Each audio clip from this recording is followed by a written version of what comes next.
The Geras HaTshuva is hard, b'chlal, and it's of course especially hard because the Rebbe enlightened it so much. But by enlightening it, he adds many ideas that require you to think.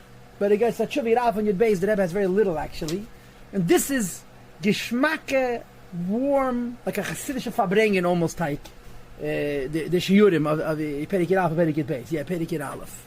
This is today's shir, Chof Ches Tamuz.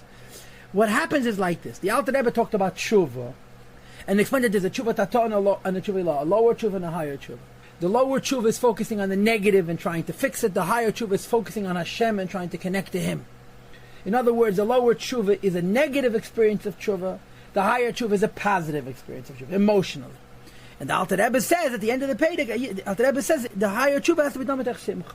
The Alter Rebbe is now going to continue this discussion about the balance, about the two-sidedness, about the appearance of contradiction between the lower tshuva and the higher tshuva, between the idea that tshuva is done bitter and tshuva is done besimcha.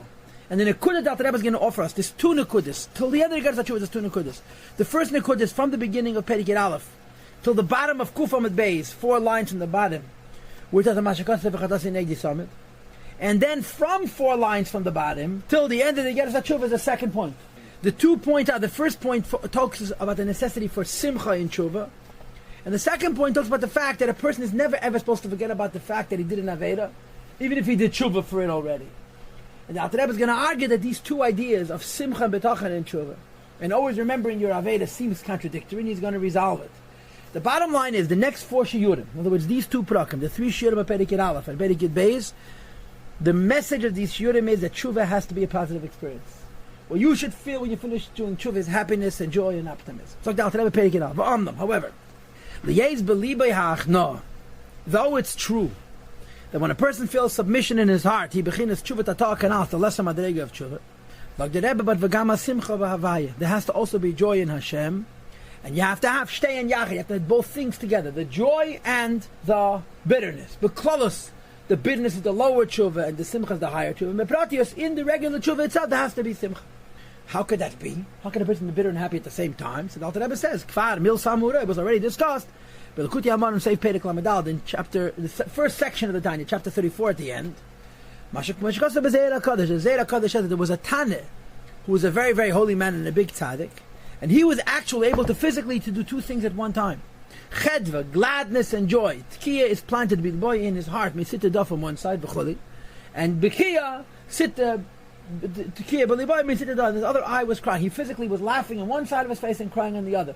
In other words, he was besimcha from his connection to the Eibishter, and he was bitter about whatever measure of separation there is, which is something which Alter Rebbe also discusses in Tanya Perek Lamed Aleph. Alter Rebbe argues each person, when he does tshuva, has to have the joy from the opportunity.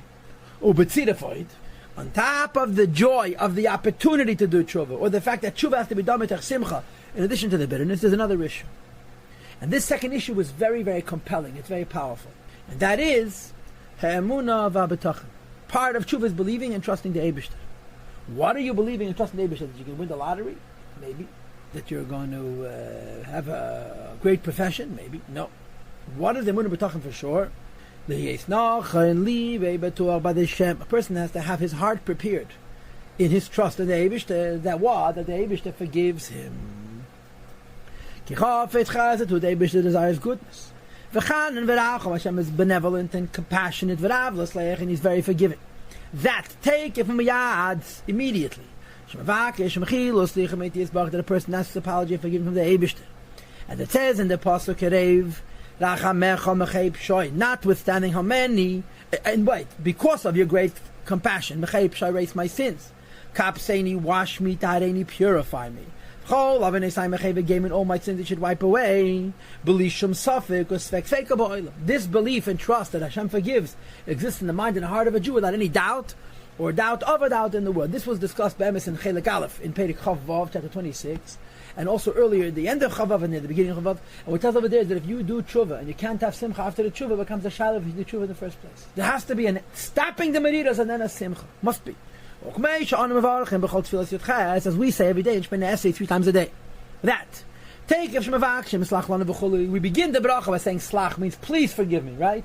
And 3 lines later, we bless the Eibishter, Baruch Atah Hashem, blessed are you Hashem, Chanun, the benevolent one, Hamar B'Leslech, that forgives abundantly. So now, Rebbe's Medayik, it doesn't say Chanun, Ubal HaSlicha, the master of Slicha. It says Hamar B'Leslech, that the Eibishter forgives you. 2 lines before you ask him for forgiveness. 2 lines later, you're thanking him for forgiving you.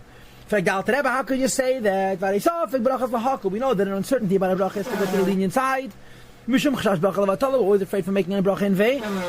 So how could you say, thank you Hashem for forgiving me? Maybe he didn't. Like the Alter Rebbe El Teret says, there's no suffix whatsoever. Since we asked him to forgive us, if not for the fact that we would sin again, because of our Yetzer Hara and because of our distractedness and so forth, Hayinu Negolam Yad will be redeemed immediately, as we say later on in the Brachas, Baruch Hashem Goyal Yisrael, that He's already redeeming Klal Yisrael. So the Eibishter for sure forgives us. But I feel that's Basav Adam, that Bemis Mashiach should come when He does tshuva. It doesn't come because we're going to sin again. But the tshuva for sure is true, and the Eibishter for sure forgives us, even though we've done the sin many times, and there's a strong possibility that we'll do it again. Even in the character of people. A person must forgive, take of immediately and right away. Is asked for forgiveness. A person shouldn't be a cruel person, but he should forgive. A person chops off another person's hand, which is a terrible crime. The Gemara says at the end of the 8th chapter that a person has to forgive a person even if he cut off his arm. If a person says, I'm sorry 3 times, he didn't forgive him. You have no more halachic obligation to ask him forgiveness because the sin goes over from the person asking the mechila, from the person who refuses to deliver it. And therefore the Matthias was that those people called Givainim, that are called in Chazal and Halacha Nisinim, they were outside of the Jewish camp. And they were Gerei Tzedek, but they were not allowed to marry to other Jews because of the following. David asked forgiveness from them. Ba'ad Shol Shemus Agavenim for Shol HaMelech killed 8 Givainim v'lerat limchal. They didn't want to forgive Gazar David Aleim. David HaMelech decreed about them Shal Yavu because they can't marry other Jews because the nature of a Jew is Shem Rachman v'Gema. A Jew naturally has Rachmanis and so forth. To the Isa Perek Ches the Yivamis, the Gemara says in Yivamis, it means that Hakadosh Baruch Allah has come in case. If by people a Yid's Teva is a Rachman, and because the Yid's Teva is a Rachman, he forgives. And he forgives not just once, but he forgives multiple times. Allah has come of a kama. When it comes to the Eibishter is even more forgiving and more understanding, that he forgives many, many times over.